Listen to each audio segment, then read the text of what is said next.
তো hello' friends, কি খবৰ তোমালোকৰ? আশা কৰিছোঁ সকলোৱে ভালে আছা।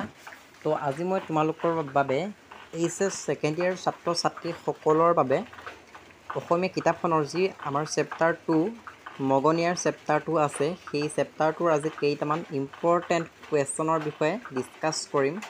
সেয়েহে ভিডিঅ'টো স্কিপ নকৰাকৈ আৰম্ভণিৰ পৰা শেষলৈকে চাই যোৱা। আজি এই ভিডিঅ'টো মষ্ট ইম্পৰ্টেণ্ট হ'বলৈ গৈ আছে, কিয়নো আজি এই ভিডিঅ'টোত প্ৰিভিয়াছ ইয়েৰত অহা কেইটামান কুৱেশ্যন লৈ আহিছোঁ আৰু কেইটামান নতুন কুৱেশ্যন লৈ আহিছোঁ, যিকেইটা এইবাৰ তোমালোকৰ টেষ্ট পৰীক্ষাত আহিব আৰু ফাইনেল পৰীক্ষাত অহাৰ পূৰ্ণ সম্ভাৱনা আছে বা আহিব। সেয়েহে ভিডিঅ'টো স্কিপ নকৰাকৈ আৰম্ভণিৰ পৰা 5 মিনিটৰ বাবে এই ভিডিঅ'টো চাই যোৱা। যদিহে চেনেলটো প্ৰথমবাৰৰ বাবে ভিজিট কৰিছা, চেনেলটো ছাবস্ক্ৰাইব কৰি ল'বা আৰু ভিডিঅ'টো এটা লাইক কৰি দিবা আৰু ভিডিঅ'টো শ্বেয়াৰ কৰি দিবা। তেনেহ'লে ব'লাচোন আজিৰ ভিডিঅ'টো ষ্টাৰ্ট কৰোঁ। আজিৰ ভিডিঅ'টোত মগনিয়া লেচনটোৰ ইম্পৰ্টেণ্ট কুৱেশ্যন লৈ আহিছোঁ, গতিকে তোমালোকে চাই যোৱা। তো তোমালোকে জানিব লাগিব মগনিয়া লেচনটোৰ মূল ভাৱটো। চ' পৰীক্ষাত কেতিয়াবা প্ৰশ্ন আহে, এই প্ৰশ্নটো প্ৰায় আহি থাকে যে মগনিয়াৰ লেচনটোৰ মূল ভাৱ লিখা।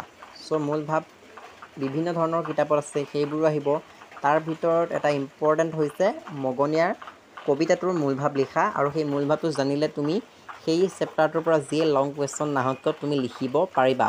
সেয়েহে মূল ভাৱটো অতি সহজ হয়, তুমি মুখস্থ কৰিবা আৰু বনাই বনাই লিখিবা। অ'কে, চ' মগনিয়া কবিতাটোৰ কবিগৰাকীৰ নাম তুমি জানিব লাগিব। চ' কবিগৰাকীৰ নাম হৈছে যতীন্দ্ৰ নাথ দুৱৰা, মনত ৰাখিবা।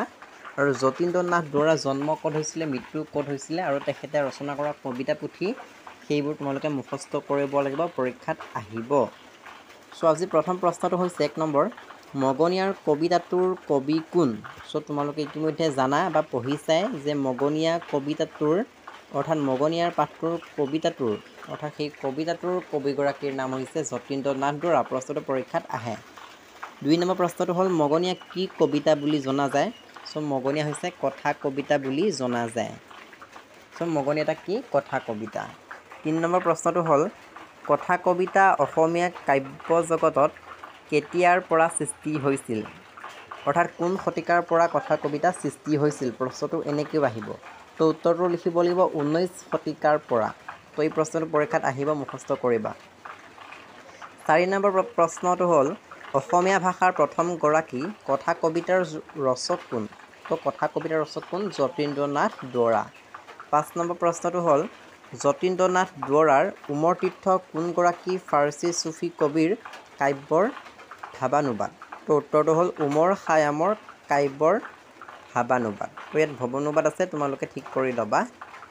তাৰপিছত 6 নম্বৰ প্ৰশ্নটো হ'ল যতীন্দ্ৰ নাথ দুৱৰাই উমৰ খায়ামৰ কোনখন পুথি অসমীয়ালৈ ভাৱানুবাদ কৰিছিল? চ' উত্তৰটো হ'ব ৰুবায়ত পুথি। 7 নম্বৰ প্ৰশ্নটো আছে সাহিত্য অকাডেমি বঁটা লাভ কৰা প্ৰথম অসমীয়া সাহিত্যিকগৰাকীৰ নাম কি? তো উত্তৰটো হৈছে যতীন্দ্ৰ নাথ দুৱৰা। এই প্ৰশ্নটো পৰীক্ষাত আহি থাকে।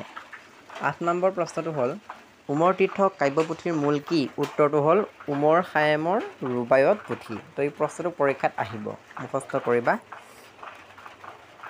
9 নম্বৰ প্ৰশ্নটো হ'ল দুৱৰাই অৰ্থাৎ যতীন্দ্ৰ নাথ দুৱৰাই সাহিত্য অকাডেমি বঁটা লাভ কৰা কবিতা পুথিখনৰ নাম কি? বনফুল। আৰু কেতিয়া লাভ কৰিছিলে? 1955 চনত। এই প্ৰশ্নটো পৰীক্ষাত আহিব 2 মাৰ্কৰ বাবে, গতিকে চাই থবা। 10 নম্বৰ প্ৰশ্নটো হ'ল কবিতাটোত কবিৰ লগত নথকা বস্তুবোৰ কি কি? উত্তৰটো হ'ল কবিতাটোত উল্লেখ কৰা মতে মগনিয়াজনক দিব পৰাকৈ কবিৰ লগত নাছিল টকা, ঘড়ী আৰু আনহে নালাগে এখন ৰুমালো। অৰ্থাৎ এইবোৰে, গতিকে মনত ৰাখিব লাগিব এইবোৰ। মগনিয়াৰ আৰু কবিৰ মাজত থকা সাদৃশ্য থকা বিষয়টো কি? আন্তৰিকতা। অৰ্থাৎ আন্তৰিকতা আছিল সেই সাদৃশ্য বিষয়টো। 12 নম্বৰ প্ৰশ্নটো হ'ল মগনিয়াৰ হাত দুখন কেনেকুৱা আছিল? তো মগনিয়াজনৰ হাত দুখন কেনেকুৱা আছিল তোমালোকে নিশ্চয় পঢ়িছাই, উখহা আছিলে। ৰুছ সাহিত্যিক তুৰ্গেনিভৰ কোনটো কথা কবিতাৰ লগত মগনিয়াৰ সাদৃশ্য আছে? উত্তৰটো হ'ল দ্য বিগাৰ। এই প্ৰশ্নটো পৰীক্ষাত আহিব। কবিয়ে বাটেদি গৈ থাকোঁতে কাক লগ পাইছিল?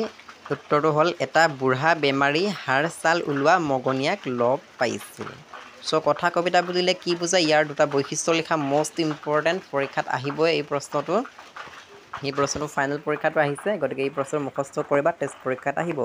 উত্তৰটো বিভিন্ন ধৰণে লিখিব পাৰিবা, কিতাপত আছে। আৰু ইয়াত মই লিখিছোঁ যে কথা কবিতা এবিধ কবিতাই ইয়াক কবিত্বময়ী কথা লিখাৰ ভংগী বুলিও ক'ব পাৰি। এনেকৈ লিখিব পাৰিবা বা উত্তৰটো বেলেগ ধৰণেও লিখিব পাৰিবা। বা ইয়াৰ দুটা বৈশিষ্ট্য হ'ল কথা কবিতা চিত্ৰ ধৰ্মিতাৰ ওপৰত প্ৰতিষ্ঠিত। কথা কবিতাত ৰূপৰ অৰ্থাৎ ৰূপকৰ বা ৰূপৰ সমাৱেশ থাকে আৰু ই প্ৰায়েই ৰূপকাত্মক। তো এনেধৰণে দুটা লিখিবা, 2 নম্বৰ পাই যাবা। কবিতা আৰু কথা কবিতাৰ মাজত পাৰ্থক্য কি কি বা কি কি পাৰ্থক্য থাকিব পাৰে? চ' ইয়াত ধুনীয়াকৈ দুটা পাৰ্থক্য দিয়া আছে, মুখস্থ কৰিবা। পৰীক্ষাত সেই প্ৰশ্নটো আহে যে কবিতা আৰু কথা কবিতাৰ মাজত পাৰ্থক্য লিখা। চ' 2 মাৰ্ক পাবা এই প্ৰশ্নটো পঢ়িলে। উমৰ খায়াম কোন? তেওঁ ৰচনা কৰা পুথিখনৰ নাম কি? উমৰ খায়াম কোন ইয়াত দিয়া আছে আৰু তেওঁ ৰচনা কৰা পুথিখনৰ নাম হৈছে ৰুবায়ত। সেই প্ৰশ্নটো পৰীক্ষাত আহে, মুখস্থ কৰিবা। তাৰপিছত 18 নম্বৰ প্ৰশ্নটো দিয়া আছে মগনীয়াজনে কবিৰ পৰা কি দান পোৱাৰ কথা কৈছে? ধুনীয়াকৈ উত্তৰটো দিয়া আছে ইয়াত। চ' তোমালোকে মুখস্থ কৰিবা। বহুত সুন্দৰকৈ উত্তৰ চুটিকৈ দিয়া আছে, মুখস্থ কৰিবা। তাৰপিছত যতীন্দ্ৰনাথ দুৱৰাই কোনখন পুথিৰ বাবে কিমান চনত সাহিত্য অকাডেমি বঁটা লাভ কৰিছিল? 1955 চনত কোনখন পুথিৰ বাবে? বনফুল কবিতা পুথিৰ বাবে সাহিত্য অকাডেমি বঁটা লাভ কৰিছিল। গতিকে এই প্ৰশ্নটো পৰীক্ষাত আহিব। বাণীকান্ত কাকতীয়াই দুৱৰাৰ কথা কবিতাৰ বিষয়ে কি মন্তব্য দিছিল? তো ইয়াত ধুনীয়াকৈ দিয়া আছে উত্তৰটো, তোমালোকে মুখস্থ কৰিবা। কি মন্তব্য দিছিলে ইয়াত ধুনীয়াকৈ দিয়া আছে। চ' এইকেইটাই প্ৰশ্ন উত্তৰ হৈছে, তোমালোকে এইকেইটা মুখস্থ কৰিবা আৰু এটা ভাল মাৰ্কছ পাবলৈ সক্ষম হ'বা। এইকেইটা হৈছে শ্বৰ্ট কুৱেশ্যন, যি তোমালোকৰ 1, 2, 3 মাৰ্কৰ বাবে আহিব পাৰে। চ' এইটো মোৰ ছেকেণ্ড চেনেল হয়, মানে এইটো আগতে মই সৰু হৈ থাকোঁতে এই চেনেলটো খুলিছিলোঁ। চ' মই তাত মানে পষ্ট দিছিলোঁ, এতিয়া তাৰ পৰাই মই ভিডিঅ'টো বনাই আছোঁ। চ' সেই চেনেলটো মই বাদ দিলোঁ। চ' তাৰ পৰাই মই এতিয়া ভিডিঅ'টো বনাই আছোঁ বৰ্তমান। পষ্ট দিছিলোঁ তাত মই এই আনচাৰখিনি। গতিকে এইকেইটা কুৱেশ্যন আনচাৰ তোমালোকে পঢ়িবা। এইখিনি কুৱেশ্যন আনচাৰ যদি তোমালোকে পঢ়া, তেতিয়াহ'লে এই চেপ্টাৰটোৰ পৰা যি 1 মাৰ্ক 2 মাৰ্কৰ বাবে থাকিবলগীয়া প্ৰশ্নখিনি তোমালোকে বেলেগ পঢ়িব নালাগে, এইখিনি পঢ়িলেই হৈ যাব। আৰু এইখিনি প্ৰশ্ন মষ্ট ইম্পৰ্টেণ্ট হয়। এইখিনি প্ৰশ্ন তোমালোকৰ টেষ্ট পৰীক্ষাত আহিব আৰু ফাইনেল পৰীক্ষাত ইয়াৰ পৰা কমন পৰিব। গতিকে তোমালোকে এই প্ৰশ্নখিনি ভালদৰে মুখস্থ কৰিবা আৰু পঢ়ি থৈ দিয়া, আৰু পৰীক্ষাত আহিলে সুন্দৰকৈ লিখিব পাৰিবা আৰু এটা ভাল মাৰ্কছ পাব পাৰিবা। চ' যিসকলে আমাৰ হোৱাটছআপ গ্ৰুপত জইন হোৱা নাই, হোৱাটছআপ গ্ৰুপত জইন হৈ ল'ব পাৰিবা। ডেছক্ৰিপশ্যনত লিংকটো দিয়া আছে। যদিহে চেনেলটো ছাবস্ক্ৰাইব কৰা নাই, ছাবস্ক্ৰাইব কৰি ল'বা। আৰু কিহৰ ভিডিঅ' লাগে তোমালোকে কমেণ্ট কৰি জনাবা। আৰু ভিডিঅ'টো যদি চাই ভাল লাগিছে, প্লিজ এটা লাইক কৰি দিবা আৰু বন্ধু বান্ধৱীৰ লগত ভিডিঅ'টো শ্বেয়াৰ কৰি দিয়া। চ' আজিলৈ ইমানেই। ভিডিঅ'টো লাইক কৰি দিবা আৰু শ্বেয়াৰ কৰি দিবলৈ নাপাহৰিবা, আৰু চেনেলটো ছাবস্ক্ৰাইব কৰি দিবা। আৰু কোনটো পাঠৰ কুৱেশ্যন আনচাৰ লাগে তোমালোকে কমেণ্ট কৰি জনাবা। অ'কে, আজিলৈ ইমানেই, বাই।